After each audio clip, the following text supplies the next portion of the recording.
Viewer discretion is advised. This video contains real cases involving crime, violence, and unresolved investigations. All information presented is based on verified reports, public records, and factual events available at the time of production. Names, dates, and details are used to document the case as accurately as possible. Welcome to Cold Evidence, where we dig into the unsolved, the unexplained, and the cases that time forgot. Here, every clue matters, every detail counts, and the truth is waiting to be uncovered. Let's dive in.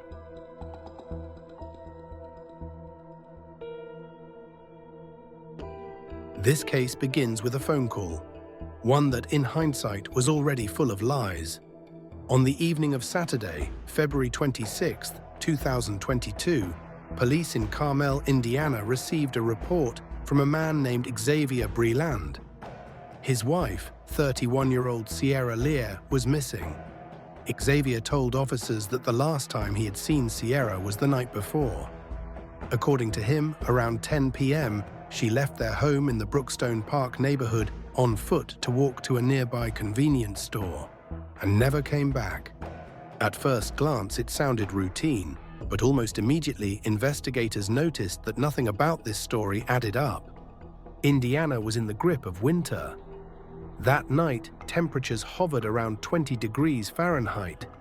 Yet Xavier claimed Sierra left the house wearing only a light black top and purple shorts. Then came the details that truly alarmed police. Inside the home, officers found everything Sierra would have needed. And more importantly, everything she would never leave behind.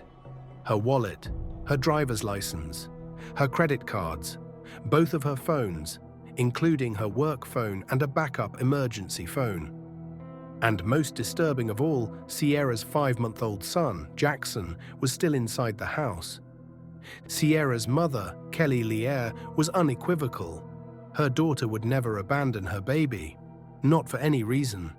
Sierra was a deeply attentive mother, someone who wouldn't even step into the shower unless another adult was watching her son.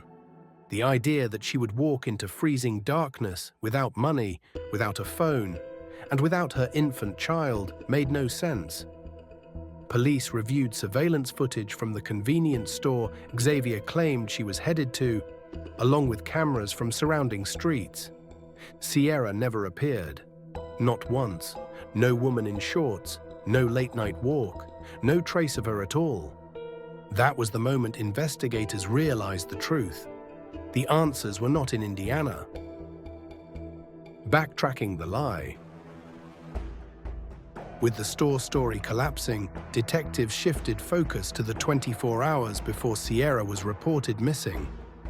Xavier and Sierra had recently returned from Georgia, where they had been visiting family.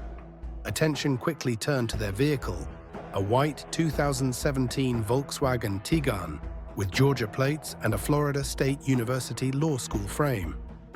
An 11-hour drive like that requires stops for gas, food, rest. Investigators pulled footage from every available camera along the route. What they found was chilling. The car appeared again and again, but only one person ever exited the vehicle. Xavier. At gas stations, at convenience stores, every single stop. There was no evidence Sierra was ever in the car. The vehicle made it back to Indiana, but there was no proof Sierra did. Her last confirmed sighting was hundreds of miles away. The last time Sierra was seen.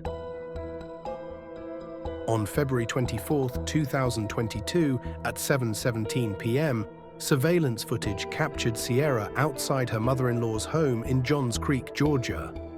She appeared calm, nothing looked out of place. But after that moment, her digital and physical trail went completely dark. No calls, no messages, no movement. The missing person report filed in Indiana now looked less like concern and more like a calculated diversion. Who was Sierra Lear? To understand how this could happen, you have to understand who Sierra was. She grew up in Cleveland, Georgia, ambitious, driven, and determined to build a meaningful career. She followed her mother into the legal field, earning her undergraduate degree from the University of Tennessee before graduating from Florida State University College of Law. She was intelligent, hardworking, and deeply committed to her future. In October 2020, she met Xavier Breland on Tinder. The relationship moved fast, dangerously fast. Within 6 months, they were married. Sierra was already pregnant. Behind closed doors, the relationship quickly became volatile. According to her cousin and closest friend, Shelby Campbell, Sierra confided daily, and what she described was not love, but fear. Xavier showed up uninvited, sent threatening messages, refused to accept rejection. Sierra told him she would contact police if his behavior didn't stop. 6 months after the wedding, Sierra sent a message that still haunts her family. "I'm afraid of my husband." She wrote that his behavior was escalating, that he no longer felt remorse, that he blamed her for his outbursts. Police were called to the home multiple times in both Georgia and Indiana.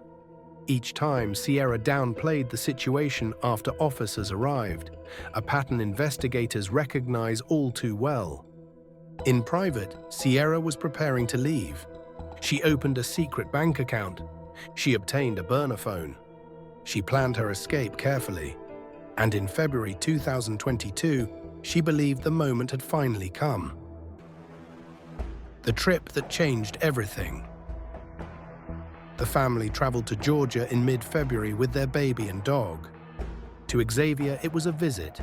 To Sierra, it was an exit. At her parents' home, she finally spoke openly. She told them her husband's behavior had become unbearable. She said, clearly and without hesitation, "I'm filing for divorce." She had no intention of returning to Indiana, but before she could leave, she needed her son. On February 20th, Sierra drove to her mother-in-law's home in Johns Creek to pick up Jackson. Almost immediately, things turned tense. She texted her cousin, "I'm at Xavier's mum's house. He won't give me Jackson. I'm waiting to take him and leave." It was clear Xavier was using their child as leverage. That night was the last time Sierra was heard from normally. On February 24th at 7:17 p.m., she was caught on camera outside that house. After that, nothing. The call that shattered everything. 2 days later, Sierra's father received a call from an Indiana number. He expected to hear his daughter's voice.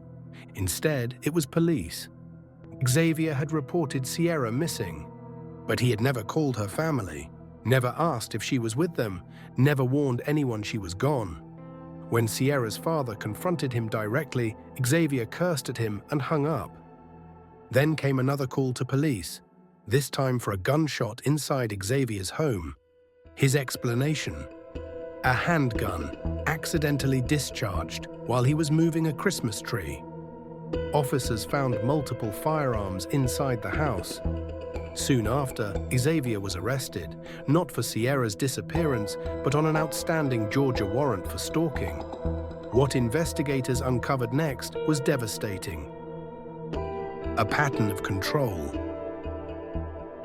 Xavier's past revealed a disturbing pattern: a burglary conviction, severe stalking allegations, a GPS tracker hidden inside a child stuffed animal to monitor his ex-wife, threats involving missing women, violent assaults, including incidents involving firearms.